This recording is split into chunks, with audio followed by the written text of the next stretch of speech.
Ivoirienne, Ivoirien, bonjour.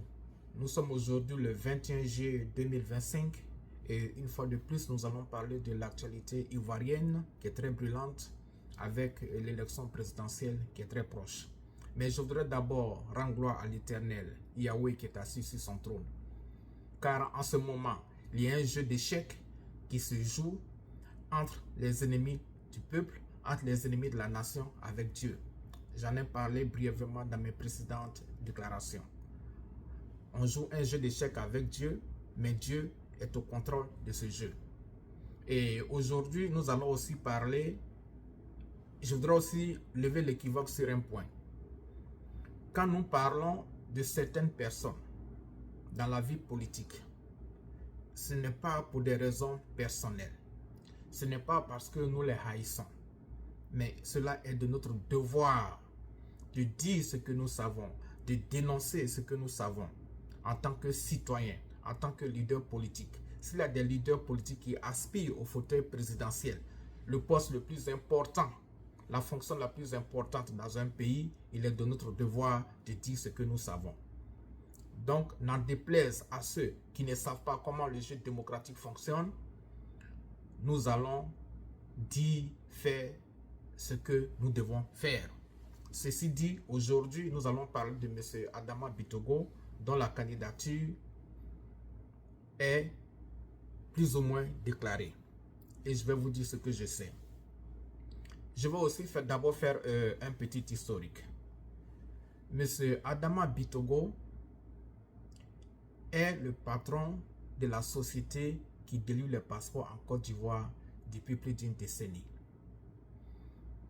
Ce que nous savons, il le faisait en collaboration avec l'ex-ministre qui est mort.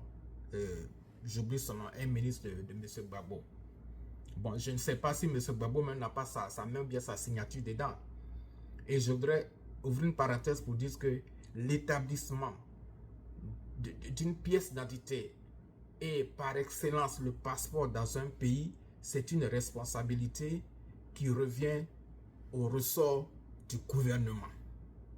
En tout cas aux États-Unis, dans les pays développés que je connais, l'établissement du passeport, la simple carte d'identité, la simple pièce d'identité, elle est établie par le gouvernement, à plus forte raison le passeport. Donc, confier la gestion des passeports d'un pays à un homme d'affaires qui d'origine, qui d'abord n'est pas d'origine ivoirienne. Je le dis, ce n'est pas par méchanceté, mais ça pose de graves et sérieux problèmes de sécurité. En conséquence, aujourd'hui, les États-Unis, pardon, la Côte d'Ivoire figure sur la liste rouge des États-Unis parce que, pour des raisons de sécurité. Donc, M. Bitogo a géré la société des passeports pendant plus d'une décennie et en conséquence, aujourd'hui, la Côte d'Ivoire a un mauvais record. Voilà quelqu'un qui aspire à la présidence. Ça, c'est un. De deux, en 2023, M. Bitogo, en sa qualité de président de l'Assemblée nationale, a programmé une conférence aux États-Unis. Par la suite, la conférence a été changée pour être une conférence en ligne. Parce que si tu fais une conférence physiquement présent, et je précise que cela devrait se passer à l'Institut américain de la paix. C'est un institut où des scholars, des chefs d'État, des chefs de gouvernement passent pour être interrogés, pour véhiculer des messages. Donc c'est là-bas que Adama Bitogo devait paraître. Mais à la dernière minute, je ne sais pas ce qui s'est passé. La conférence a été déplacée pour être produite seulement en ligne. Et c'était le 11 mai, entre le 9 et le 11 mai 2023. Et je vais vous surprendre. Il y avait une seule personne dans la salle pour cette conférence. Il y avait une seule personne en ligne pour cette conférence. Une seule personne. Une conférence dont la publicité a été faite sur 3 mois par l'Institut américain de la paix. il y avait des scolaires, il y avait des journalistes. Le monde entier était branché ce jour-là. Et la seule personne présente dans le public, c'était David Bani, votre serviteur. Je ne sais pas pourquoi, mais personne n'a répondu à l'invitation de l'Institut américain pour la paix. La conférence n'a même pas eu lieu, finalement. M. Bitogo était là. Donc, après cela, je crois qu'ils ont fait une lecture pour donner les idées que M. Bitogo, ça a été un fiasco total. Un fiasco total. Alors, grâce à nos réseaux d'information, nous avons appris que M. Bitogo était dernièrement à Paris. Parce que ce qu'il faut comprendre, je le disais tout à l'heure, notre système politique et la Côte d'Ivoire entière, ils sont pris en otage par des pouvoirs économiques internationaux très importants. Les décisions pour gouverner notre pays en ce moment essaient d'être dirigées en dehors de la Côte d'Ivoire. Donc, ceux qui ont installé M. Ouattara sont en train de chercher à remplacer M. Ouattara par M. Bitogo. Ils ont commencé à le préparer depuis longtemps. C'était l'objet de cette conférence aux États-Unis en 2023 qui a été un échec. Et c'est l'une des raisons aussi pour lesquelles j'aime la politique du président Trump. Je supporte le président Trump corps et âme.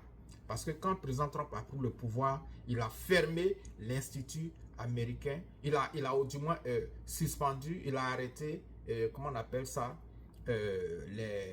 l'argent qui est donné à cet institut pour fonctionner. Il a arrêté ça parce qu'il a trouvé qu'il y avait trop de corruption là-bas. Donc, M. Adama Bitogo a géré pendant une décennie l'établissement des passeports ivoiriens. Et aujourd'hui, nous savons que l'insécurité est très grave en Côte d'Ivoire. Parce que les passeports ivoiriens circulent partout. M. Adama Bitogo a cette réputation d'aimer l'argent. Ce qui est important pour lui, c'est l'argent. Donc, il a certainement considéré ce qu'il gagne comme argent à travers les passeports par rapport à la sécurité ivoirienne. Et aujourd'hui, si M. Adama Bitogo aspire au fauteuil présidentiel, nous avons des raisons de nous inquiéter et nous avons des raisons de poser des questions. Est-ce que M. Adama Bitogo est apte à diriger la Côte d'Ivoire? Parce qu'à l'origine, nous avons vu même que l'élection de députation à Agboville,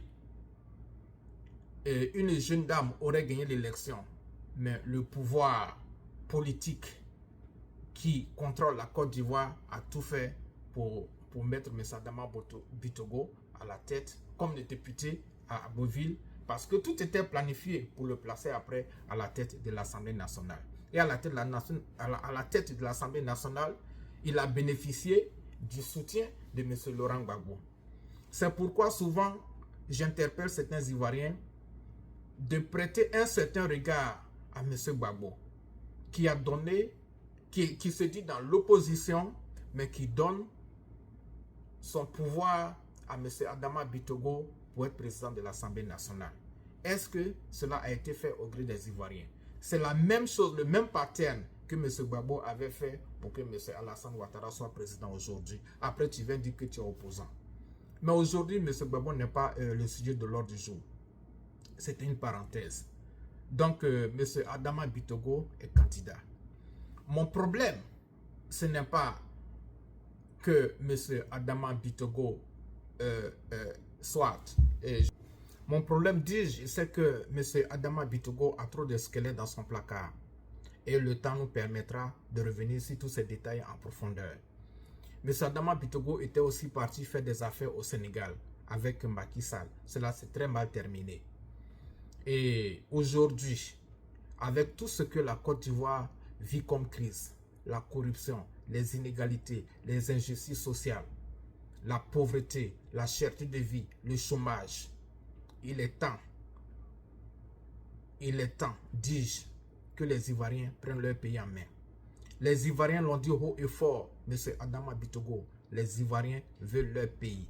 Parce que pour moi, la candidature d'Adama Bitogo n'est pas différente de la candidature de M. Ouattara. C'est pourquoi j'appelle tout ceci les manœuvres du 4e mandat.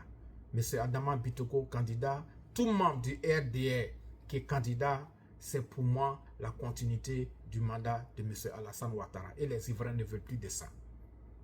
Nous ne voulons plus des Ouattara, nous ne voulons plus des Bitogo. Les Ivoiriens veulent leur pays. Nous y reviendrons. Dieu vous bénisse.